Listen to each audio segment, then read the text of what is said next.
The Bihar teachers history makers मेरा mobile मेरी शिक्षा के इस मंच को मेरा प्रणाम। इस मंच से जुड़े सभी साथी शिक्षकों का अभिनंदन करती हूँ, प्रणाम करती हूँ। मैं फिर से एक सुविचार के साथ अपनी क्लास में उपस्थित हूँ, जो इस प्रकार है। पढ़ना कभी बंद न करें, क्योंकि ज्ञान की कोई सीमा नहीं होती है। आइए हम भी अपने क्लास में अपने ज्ञान की प्राप्ति के लिए अपनी पढ़ाई की शुरुआत करते हैं। पिछले क्लास में हमने लैंगिक जनन पर चर्चा की थी, जिसके तहत हमने लैंगिक जनन की परिभाषा और उसकी सार्थकता तथा विकास में लैंगिक जनन के महत्व के बारे में चर्चा की थी। आइए आज हम पुष्पी पादपों में लैंगिक जनन पर कुछ चर्चा करते हैं। पुष्पी पादपों में जनन पर चर्चा करने से पहले हम पुष्प के संरचना के बारे में कुछ जानते हैं। तो आइए देखते हैं एक पुष्प को। यह हिबिस्कस का पुष्प है, गुड़हल जिसको हम कहते हैं। ध्यान से देखिए, यह पुष्प एक डंठल के द्वारा, जिस स्टॉल कहा जाता है, तने से जुड़ा हुआ होता है। इस स्टॉल या डंठल, जिसको पेडिसिल या वृंत भी कहते हैं, इससे यह तने से जुड़ा हुआ होता है। इसके ऊपर एक खुला हुआ जो चौड़ा भाग दिखाई पड़ रहा है, यह पुष्पासन या थैलेमस कहलाता है। यहाँ यह जो खुला हुआ भाग है, यह पुष्पासन या थैलेमस कहलाता है। इनके अलावा पुष्प में 4 मुख्य भाग होते हैं। 2 आवश्यक भाग या आवश्यक अंग और 2 सहायक अंग। यहाँ जो हम यह ग्रीन वाला भाग या हरा वाला भाग देख रहे हैं, इसको बाह्य दलपुंज या कैलिक्स कहते हैं। यह जो है, यह बाह्य दलपुंज या कैलिक्स कहलाता है। और यह जो रंगीन रेड कलर में, लाल रंग में दिखाई पड़ रहा है, यह दलपुंज या कॉरोला कहलाता है। यह कैलिक्स और कॉरोला पुष्प के सहायक अंग होते हैं। इन दोनों सहायक अंगों का कार्य है पुष्प के इंटरनल ऑर्गन्स, जो आंतरिक अंग हैं और आवश्यक अंग हैं, उनकी रक्षा करना और पुष्प को आकर्षक बनाना।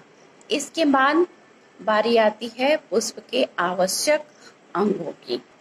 तो पुष्प के 2 आवश्यक अंग होते हैं, पुमंग, यह जो पीले रंग में दिखाई पड़ रहा है, और जायांग, यहाँ जो हम रेड कलर में देख रहे हैं ऊपर की संरचना, यह जायांग। यह दोनों आवश्यक अंग होते हैं। ये पुमंग और जायांग जो 2 आवश्यक अंग हैं, इन्हें सेक्स ऑर्गन्स या जनन अंग भी कहा जाता है। इनके कई नाम हैं। जिन फूलों में सिर्फ पुमंग उपस्थित होता है या सिर्फ जायांग उपस्थित होता है, इनको एक लिंगी फूल कहते हैं। और जिन फूलों में दोनों एक साथ उपस्थित होते हैं, उनको द्विलिंगी या उभयलिंगी पुष्प कहा जाता है। पुमंग पुष्प का नर भाग होता है। इसे पुंकेसर भी कहते हैं या एंड्रोसियम भी कहा जाता है।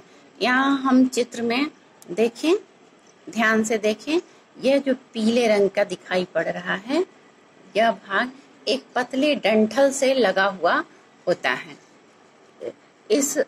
यही पुंकेसर कहलाता है। पुमंग या पुंकेसर के 2 भाग होते हैं। एक लंबा पतला भाग जो पुष्पासन से जुड़ा हुआ होता है, जिसको तंतु या फिलामेंट कहते हैं। इस तंतु या फिलामेंट के ऊपर पराग कोश होते हैं। यह जो पीले रंग का भाग दिखाई पड़ रहा है, यह पराग कोश होता है, जिस पर परागकण उपस्थित होते हैं। परागकण एक पाउडर की तरह संरचना होती है, दरदरी संरचना होती है जो निषेचन की क्रिया में भाग लेती है। जायांग पौधे का मादा या फीमेल पार्ट होता है। इसको स्त्री केसर या गाइनोसियम भी कहा जाता है। इस पुष्प में हम जायांग को यहाँ लाल रंग के रूप में, यहाँ जो दिखाई पड़ रहा है लाल भाग के रूप में, यह इसका जायांग या स्त्री केसर है। स्त्री केसर के 3 भाग होते हैं। यह ऊपरी भाग वर्तिकाग्र कहलाता है, स्टिग्मा, और यह लंबा जो पतला भाग है वह वर्तिका या स्टाइल कहलाता है। और यह यहाँ जो निचला फुला हुआ भाग हम देख रहे हैं, यह भाग अंडाशय कहलाता है। अंडाशय के भीतर बीजांड या ओव्यूल्स होते हैं। हर पौधों में ओव्यूल्स या बीजांड की संख्या निश्चित होती है। ये बीजांड अंडाशय की भीतरी भित्ति या दीवार से जुड़े हुए होते हैं। बीजांड के भीतर भ्रूण कोश होता है जिसको एम्ब्रियो सैक भी कहते हैं। इसी भ्रूण कोश या एम्ब्रियो सैक में मादा युग्मक या अंडाणु उपस्थित होते हैं। आज के लिए इतना ही, फिर मिलते हैं अगले वीडियो में। धन्यवाद।